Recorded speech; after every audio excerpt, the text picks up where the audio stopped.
मित्रांनो, शक्यतो कुणाचेही उपकार घेऊ नका आणि जर का घेतले तर त्या व्यक्तीला तशी मदत करा. झाडासारखे जगा, खूप उंच व्हा, पण जीवन देणाऱ्या मातीला कधीच विसरू नका. लबाडी ही तोकड्या चादरीसारखी असते. तोंडावर ओढून घ्यावी तर लगेच खाली पाय उघडे पडतात. केवळ योगायोग असे काहीही नाही. जीवनातील प्रत्येक घटनेला काहीतरी अर्थ असतो. तुम्हाला हवे होते पण मिळाले नाही म्हणून निराश होऊ नका. कदाचित त्याने तुमचे चांगले होणार नसेल. संकटात उडी घेऊन जे कार्य करतात त्यांनाच विजयश्री हार घातला जातो. भीतियुक्त श्रीमंत जीवन जगण्यापेक्षा शांततामय मानाचे गरीब जीवन चांगले. समर्थक कमी झाले तरी चालतील, पण विरोधकांची गर्दी कमी होता कामा नये.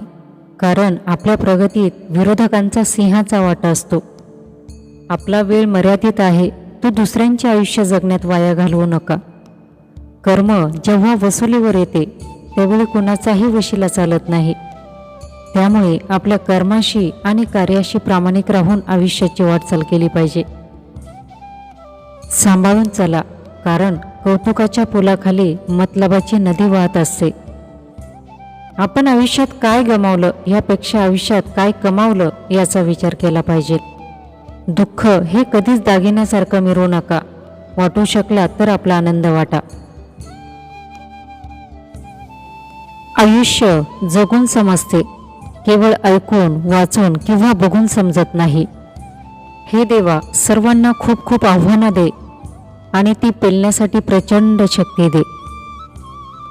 एक साधा विचार सुद्धा आपलं आयुष्य उजळू शकतो, म्हणून नेहमी नवे विचार मिळवत राहा. काळजाची प्रत्येक जखम भरून येते, कारण काळ दुःखावर मायेची फुंकर घालत असतो. चिंता आणि तणाव दूर करण्याचा एकच उपाय, डोळे बंद करा आणि म्हणा सर्व काही ठीक होईल. ना कुणाशी स्पर्धा असावी, ना कुणाच्या पुढे जाण्याची आकांक्षा असावी, फक्त स्वतःला सिद्ध करण्याची जिद्द असावी. ज्याला खरोखरच लक्ष गाठायचं आहे ना, त्याने प्रत्येक गोष्टींकडे लक्ष द्यायला हवे. आरामात जीवन जगायचे असेल तर ऐकून घ्या, पाहून घ्या, व्यर्थ बडबड करू नका. ज्याच्याजवळ सुंदर विचार असतात ना, तो कधीही एकटा नसतो. ज्या गोष्टी कधीच बदलू शकत नाहीत त्यांच्याविषयी कधी दुःखी होऊ नका.